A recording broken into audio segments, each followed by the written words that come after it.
district, you don't really have any way of determining, you know, people's income level except through the free reduced lunch program. And that had increased over time from 2001 to, I don't know what it is presently, but it's pretty much been steady at around 40%. So that meant we had a lot of kids in school with some food insecurity.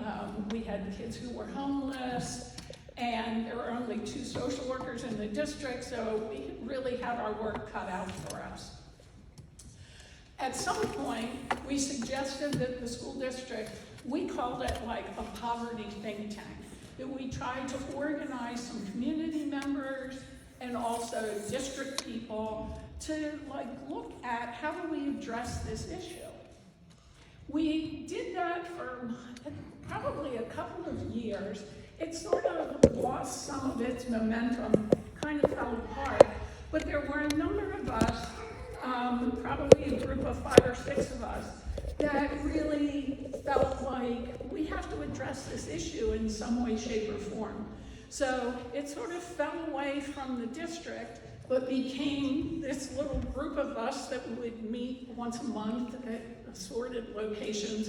I think one time we were meeting at the Manor Township Police Department just because there was a police officer that was in that original group.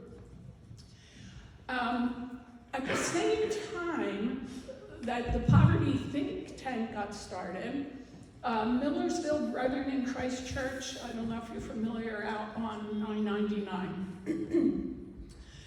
One of the assistant principals at the high school was a member of that church and said to me, like, Deb, my church wants to do something. What can we do? I said, I would love nothing more than a food and clothing bank in the community so that I didn't constantly have to drive to the Lancaster Food Hub to get food for people and then take it to them. So the church started a food and clothing bank, and they continued that up until, I think it was January of 2020, when they no longer felt like that could be a mission of their church. They didn't have people interested in sort of overseeing it.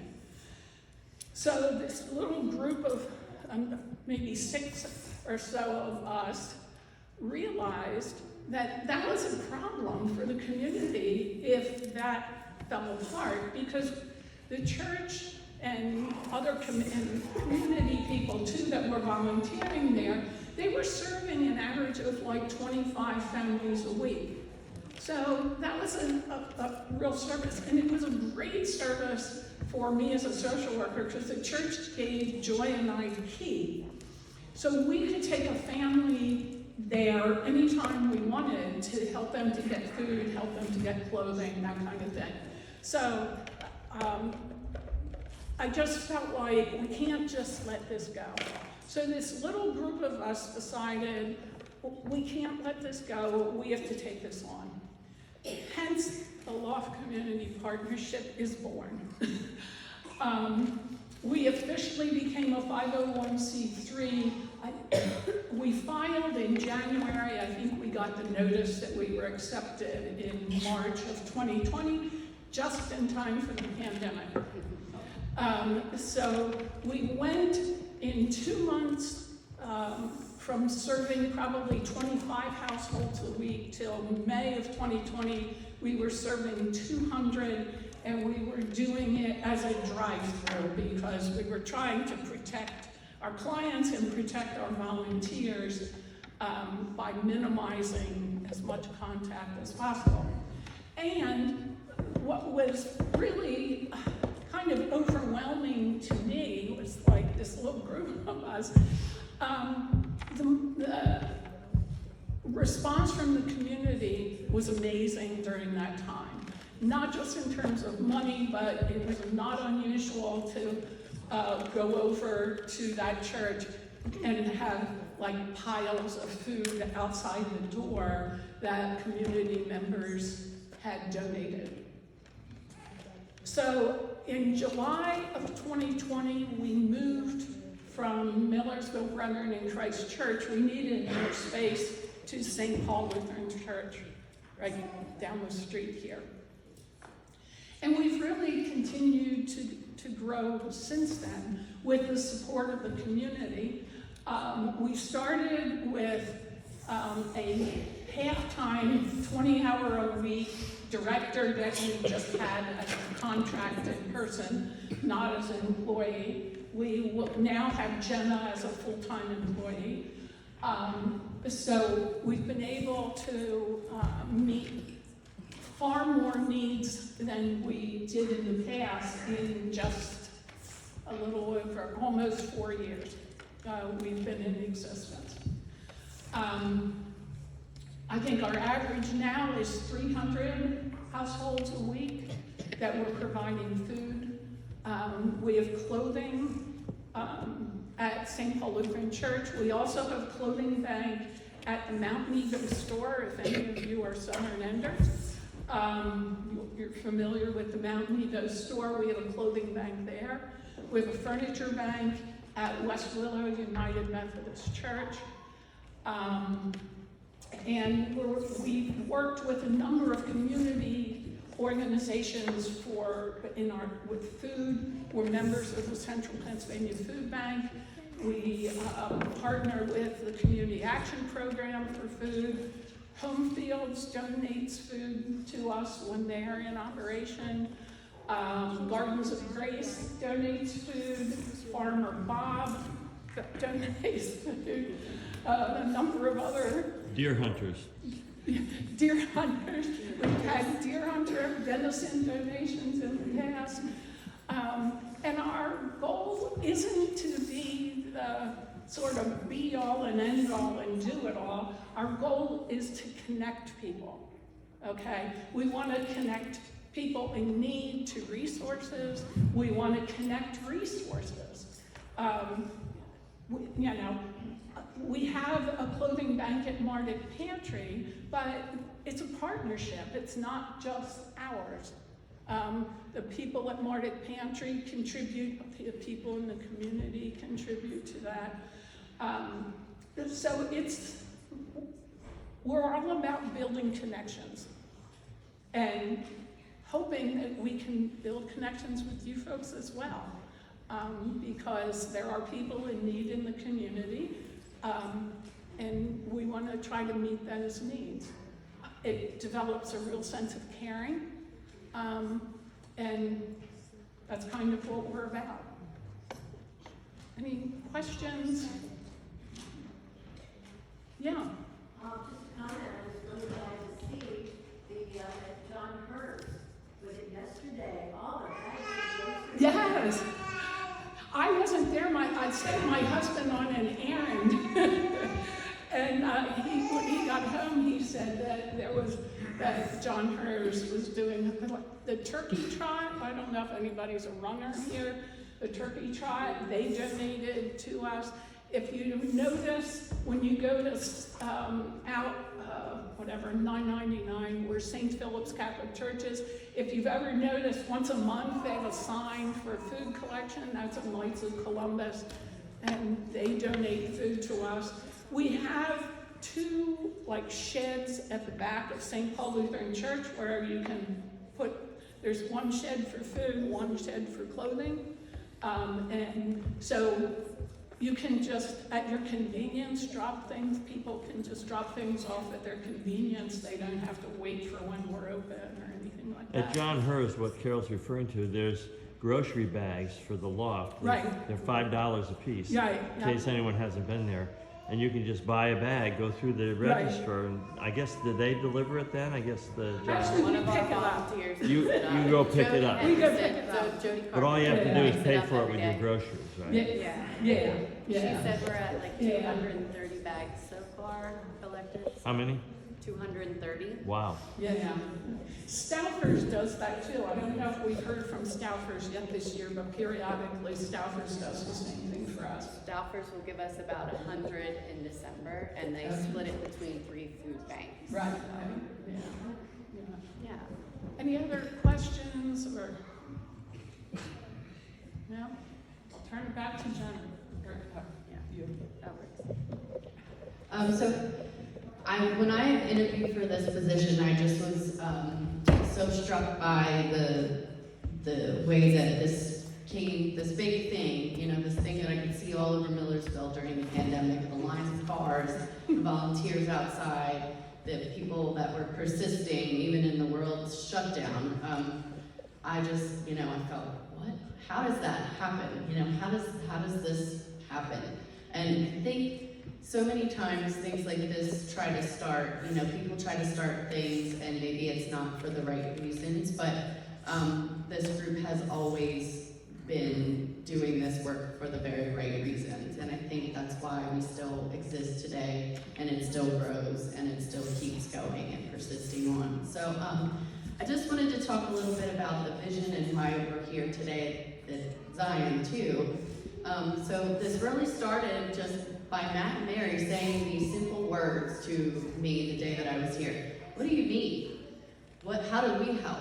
What can we do to support you? And that plants a seed in your mind, and you think, oh, there's so many things, but what came out at that moment was space, an office, somewhere to land and work from, because we were just kind of mobile during the pandemic. We didn't really, we pop up, we set up, and we tear down. Every week, pop up, set up, tear down. It's the same thing. So, that was kind of how I was starting to function too. So it was kind of like a landing space. And they very quickly said, what about this space? We've been wondering what to do with this. And so we had talked about, being in office and what that could be over there, just that tiny little back room in the back, that's all that's it, right?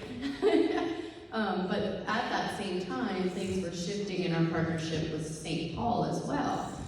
This was a group that we were having a little bit more trouble connecting with, just because we were there Wednesdays and Thursdays. The congregation didn't see what we were doing in their church. They were there on Sundays. So it was just a little bit, we were coming out of the pandemic where everybody was so separated. And over there, things were shifting where they became more accepting of us and our work in the congregation. And they offered me an office space right around the same time that I had talked to Matt and Mary about this. So this just kind of all transpired. But in my heart, I couldn't let go the idea that there was something to be done over there. And I was just, I wasn't letting that go. There was something else. So I was talking to Deb and just hearing about, the beginning, the clothing, the food, and all of that, and just having a clothing bank on a first floor where you don't have to take an elevator or bring people upstairs to, it was, what we were doing before was just a little disjointed and not quite, it worked when we needed it to work, but it just wasn't quite the right fit for the clothing bag. So here we are. I brought it to Matt and Mary and Steve and the whole pastoral team and said, I'm sorry I already have an office. Didn't expect that to happen, but what about a clothing bank for children in this space, specifically kids and teens? There are about, I think it's 358 kids that receive food services from the Loft, local pet manor children that get food every week. And the need for clothing, as you know, with children is great because they grow and then they grow again and then they grow again. So we thought to ourselves, maybe there's something here. Maybe this is the Loft at Zion. Maybe this is the Loft clothing bank at Zion. But when you're making a service like that, it's not necessarily just about the clothing, it's also about the connections. So what we really envision is a family advocacy space over here, where people can come in, they enter our doors for clothing, but maybe they get more connection, more discussion, more trust, more ability to share what it is they need in addition to clothing. So we really see this as a potential beginning of support for families. And what better place than a place that has all of these beautiful children here. So it's just, the kids have always kind of, since I've been here, they've been the reason for what's in my heart, and this is kind of where we're at. So we are hoping that this grant comes through. We'll know in the week or so, in the next week or so, and we would love to do some space improvements to make it more welcoming and safe and just upgrade some things. and then turn it into a clothing bank and a family advocacy center. And we would love to do that in partnership with you all and this congregation. In any way that you want to be involved, we welcome, because we're not just the Loft, we're not a fixed group of individuals, we're a community partnership. So we want to partner with you in that way. So I wanted to show a couple pictures and just share what we've been up to. Deb shared the history, so, you know, again, it's just such a beautiful thing that the motivation for this work has never changed, and so it's just brought new faces in, and new partnerships, and new support, and new love and connection. So I just wanted to kind of play a quick little couple of pictures. Oh, not yet.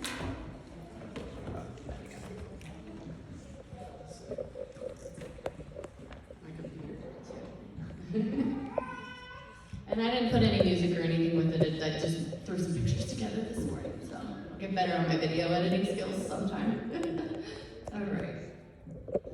All right, so PM Cares, they collect toiletries that we distribute once a month. That's a group of Penn Manor teachers, again, that came together because they saw a need. We went and hand-picked strawberries, 200 pints of strawberries for our clients at home fields. That was a fun adventure. I even took my son Noah. There's my son Noah with two of our volunteers. He rode in on his bike and helped out that day. There's Deb and Sue Ellenberg. They did an outdoor pop-up clothing bank in the summer. So we took all the clothes outside and people could shop outside. There's our interns from Millersville. We have 2 master's level social work interns. We like to wear these shirts that say, let's root for each other. There's the Panera team. That's another place where we rescue a ton of food. They built shelves for us. So that's all the Panera general managers. And they do donate the bread every week. We get bread from Panera every week. And pastries. Yes. Cookies and cakes. That's a team of our volunteers on a nice bright spring day. There's food we get from Community Action Partnership, so we get a lot of fresh produce, which is a very rare thing for a food bank. Hand-picked tomatoes. We have people that drop off garden herbs and tomatoes and all kinds of things from their gardens every week. That's Farmer Bob Musser's corn. He donated thousands of ears this year.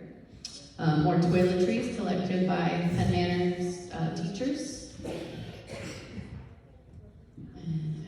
There was us at the Barnstormers game. We did a nonprofit night, and we had our one board member throw the first pitch, reluctantly.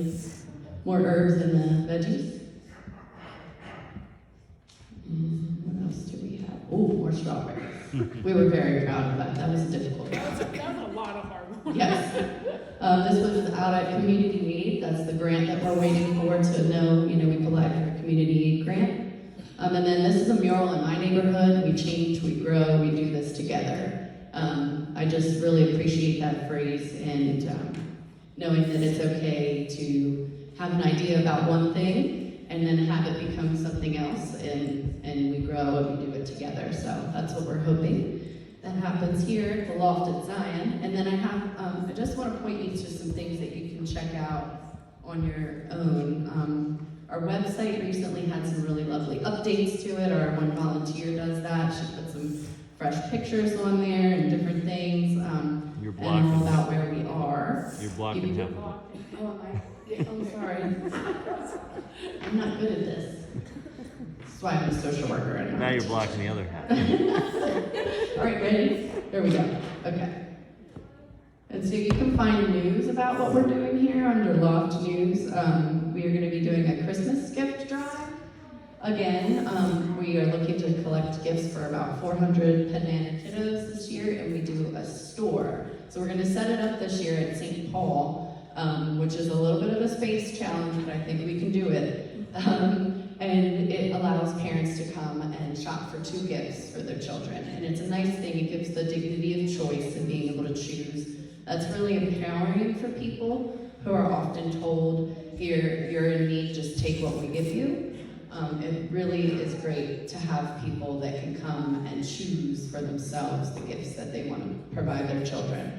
So we really engaged the St. Paul congregation in this as well. We're gonna have a little gift wrapping team. They're the quilters. They meet once a month at St. Paul, but they're gonna turn into gift wrappers.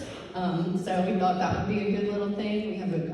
We have a whole bunch of different folks with different talents there that are gonna lend some support to this. But we brought gift tags.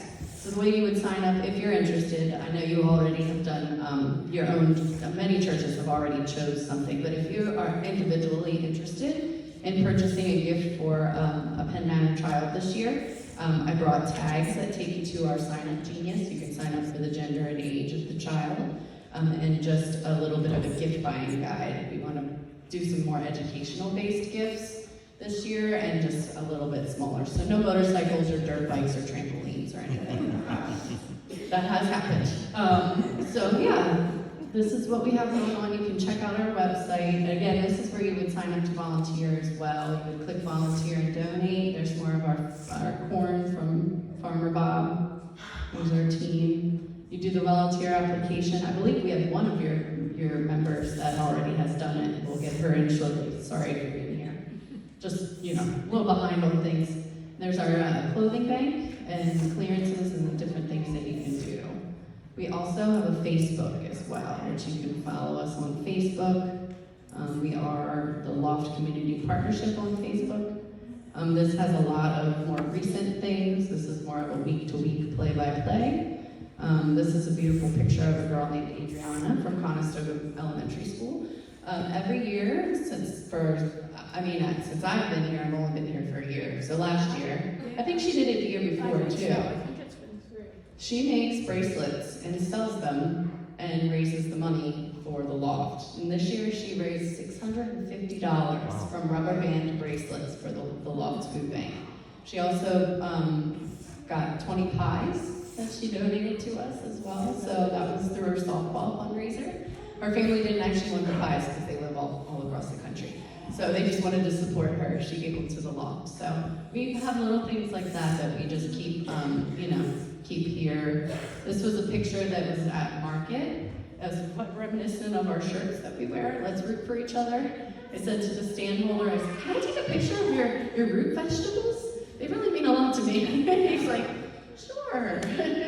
So feel free to just check out what we do, and this way, you'll see my son in a lot of these pictures. I grew up going to events and lunches and things like that with my grandmother. I was her Dottie from Dottie's Snack Bar. I was her tag along in all the work that she did in the community.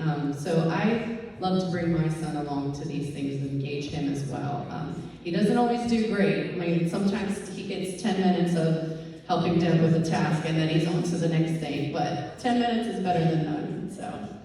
And then we have a holiday shopping guide if you are interested. We made this year to kind of help guide people's purchases if they, a minute again. There we go, gift cards.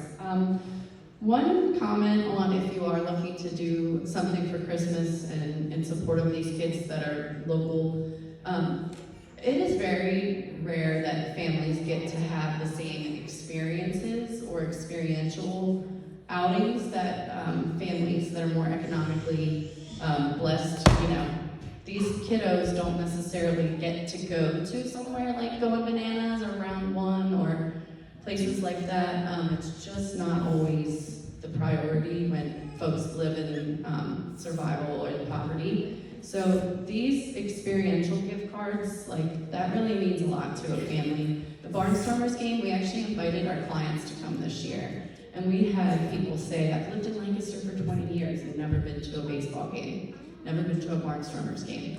So, they enjoyed it more than any of our volunteers did because it's something that it may not usually get to do. So if there is a call in your heart to give something for Christmas this year, local experiences are just a wonderful, wonderful thing. So that's all I really have, and I wanted to just bring it back to the Loft at Zion and just see if there's any immediate feelings or questions or anything at all that you wonder about what this could be. It's been on our hearts, and I know Matt and Mary and everybody have been telling you about it, but I'm wondering what you think about hosting a kids' clothing bank. Talk about the storefront and the use of every room except one condensed office. Yes, okay, so the idea is that it's accessible from the front, and the front is like a reception area. You already have that little desk in there, and so people could come through the front. You also have an ADA compliant back entrance for anybody that can't use the steps in the front. So it just allows us to bring people in, greet them with resources, greet them with like a friendly face, and then there's an office as well, Pastor Study, who is so graciously willing to allow that to be a family conferencing room. So we sit with families and do an assessment and discuss what are their needs, or we need to have more private conversation. This would be the space to do it. We would have a table and chairs and just a little gathering space in there to really connect with families and talk more privately about what they need. Right now, we're out in the parking lot in St. Paul doing needs assessments and asking families what they need and talking about very serious topics. And so just to have that private space to invite a family in and allow them to share what they need would be wonderful. And then we come back further in that main area would be where the clothing would be and the racks and things like that. We also give out diapers once a month, and so we've pictured that back room being the diaper storage and a place to have our diapers, and potentially a little play area for the kids as they wait for their parents while they're shopping. So we've just kind of envisioned a little bit of something for each part of the spaces. You also have a beautiful playground here, and it's a welcoming space for families and children. So we're hoping that our families and children can be welcomed here. And we're consolidating. So for the church to know, our office, which was the first room, is going to be consolidated into what we call the equipment room. Yep. So we'll all be over there. It'll be plenty of room for our church office. Yeah, so this church office will be that side space. Okay. Yeah. Just a minute, Mary, now. You can keep talking. Okay. Yes, so the back office is gonna be yours for storage, for whatever you guys want. The main part of the parish house over there, like the lounge area, that would be the clothing bank. And then the office, which has been the church office where Ashley serves for so many years now, we're moving that over into where the copier is. That's gonna become the office, which will be available as shared space as well. And then what we would have called the church office will now be the reception area.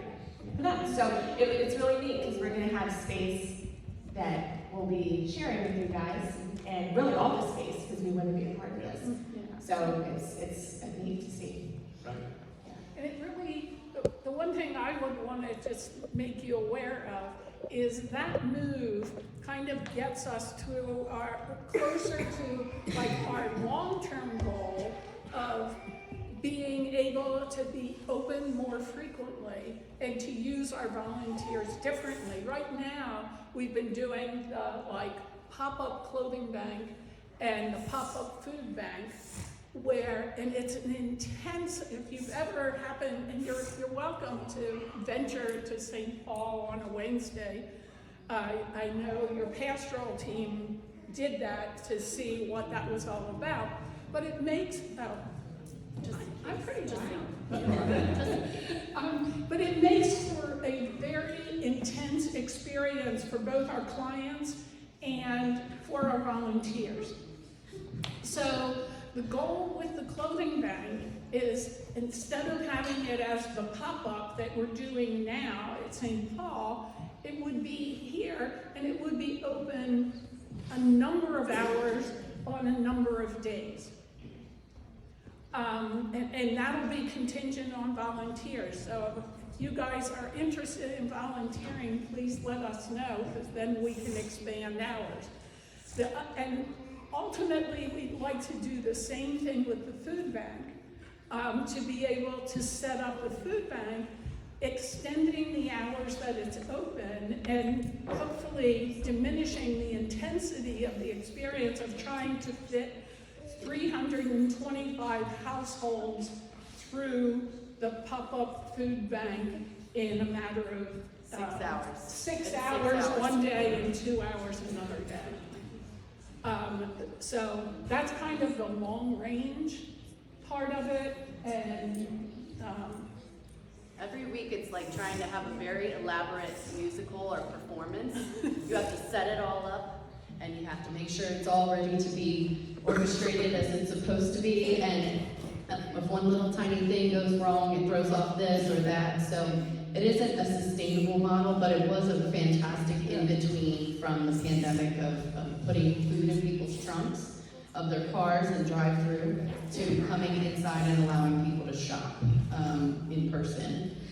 But and to be able to talk to them. yeah, Like, yeah. if you have a conversation, they don't feel like now, if you start to have a conversation with somebody, you've backed up the people in the line going through collecting food. Whereas if we have it like with the clothing bank, with the food bank, if we have it as an established sort of store, then you can take your time with people and you get to know people and be able to help them. So again, it's about connecting and building relationships. Well, and I will say that we're very glad, like as the pastorals team, as we've been hearing, your vision for the space, we're very excited about being a part of that. And, giving it especially, like you said, we're a church, we have lots of kids, we have young families, and we're very excited, I understand the stresses of life and the things that, a lot of people are facing with food and clothing for children. So we're very excited to make this space be used for something like that. So just so you know, we have started we're starting to clean out over there in the office. We have a big pile of debris. It doesn't look very good right No, now. it's just a start. We're going to be taking many trips, I believe, to the dump.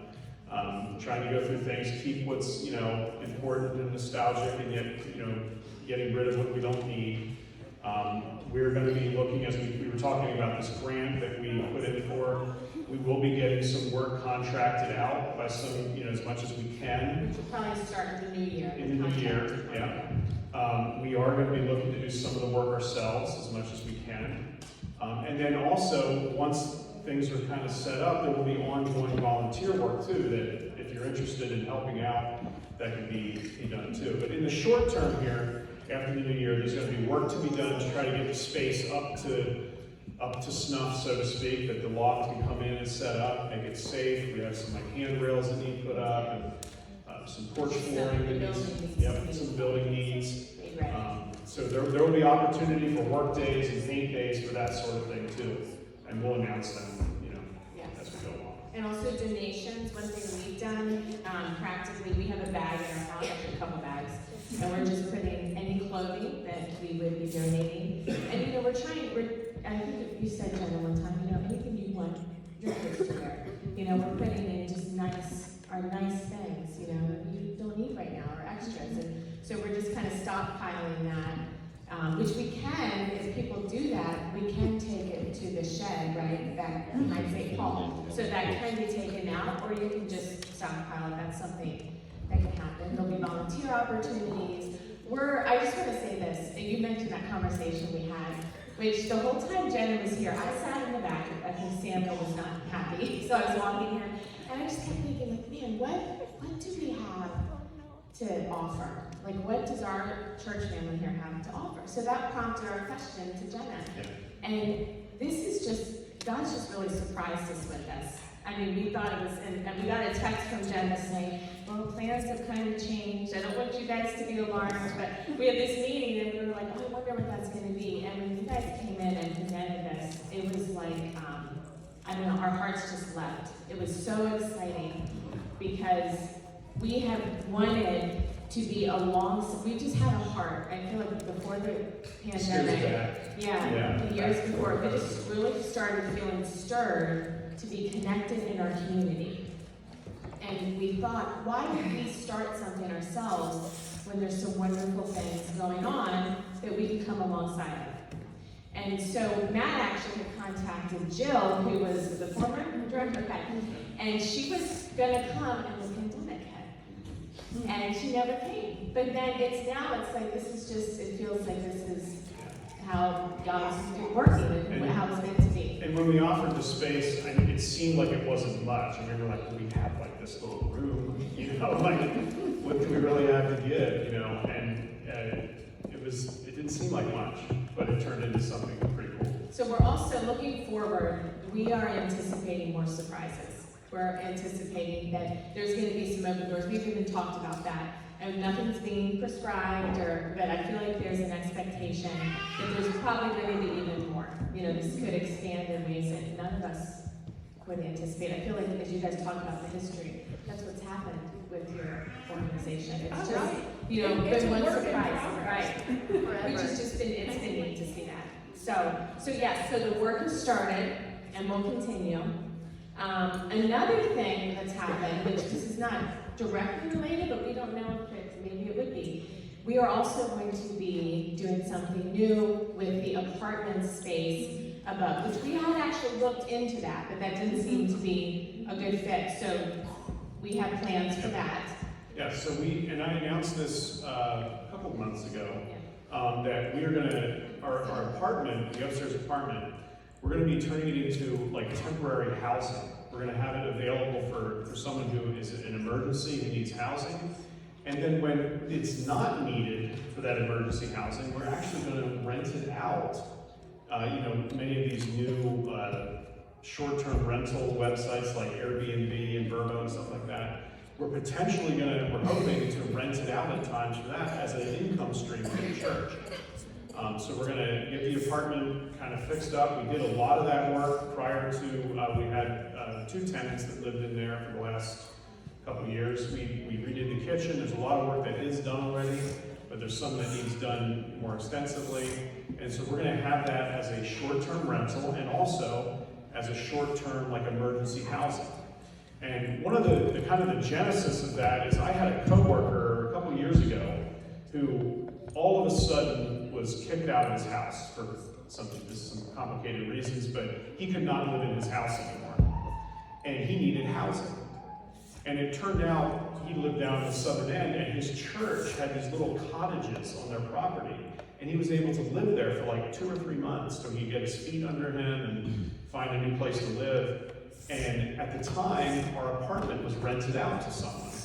And I was like, oh man, wouldn't that be neat to be able to, like, you know, if someone's house burns down and have a fire, you know, here in the borough or in the community, that we would have a space that could, on short notice, be able to house someone for a short period of time.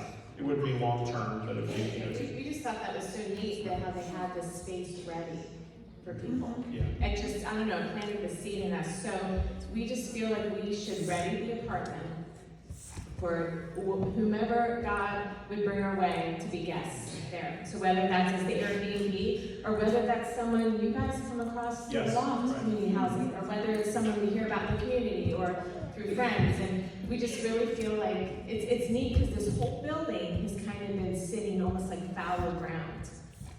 And all of a sudden, and we've been like, oh, wanting to do something, and what we tried wasn't working, and it just has kind of been sitting. And all of a sudden, it's like the field is coming alive again. It's very exciting. So we're just excited to see what God will do. We're so thrilled that partnering with you guys has just been a real blessing. So, Yeah. So we want to thank you for coming today, but we want to take a minute. If anybody has any questions at all, you can ask some questions of Jenna and Deb. Anybody gonna sign up to volunteer with the Loft? Thanks, Jenny.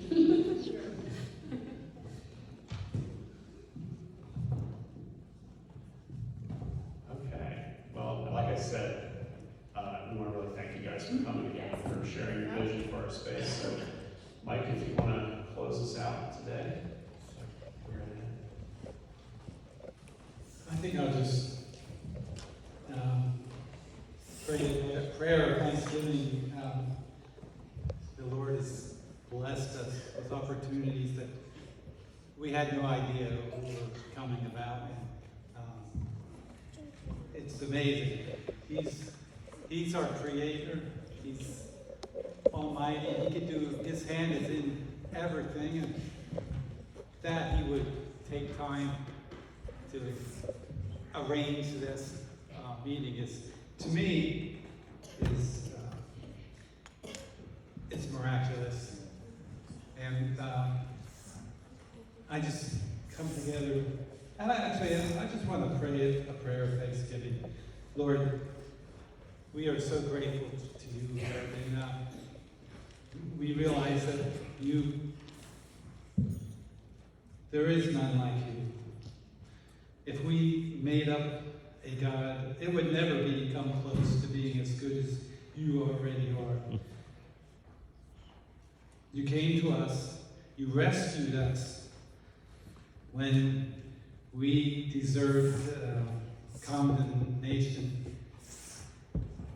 You came and saved us.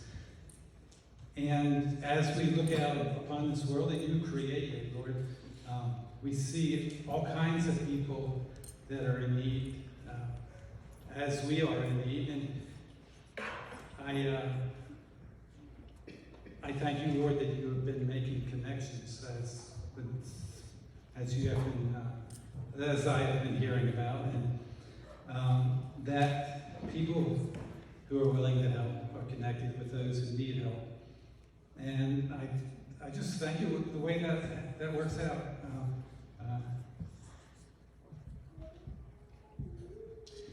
We, without reaching out to others, which you inspire us to do, we would just sit at home maybe and complain about how bad the world is. But you gave us hope. You gave us hope that we can have a better world, Lord. And you gave us an active role in being part of that better world, Lord. And I am amazed, Lord, that you come to us and you fill our hearts with your love, and we can't contain it within ourselves. So we just reach up to you, Lord. Grab what you have freely given to us and taken into our hearts. And we take what you've given, which overflows our very being, and out into the world that show us how you want that to work out, Lord. And I just thank you, Lord, in Jesus' name. Amen. I just want to say something real quick about when I was talking about the apartment next door. One of the person that came to us with the idea for the Airbnb was Ebenezer up there in the sound booth. I don't know if he's listening or not, and that just like dovetailed with what we had been thinking about for the space, but hadn't really thought about, having like when we don't need it for ministry that we could rent it out. And so that was just like, it was like this aha moment. He like pitched this idea to us. So I just wanted to give credit where credit is due. And it was the same night we met with the Loft. It was the same day we met with the Yeah, it Loft. was the same day, actually, yeah. So anyway, thanks a lot, everybody. Go in peace.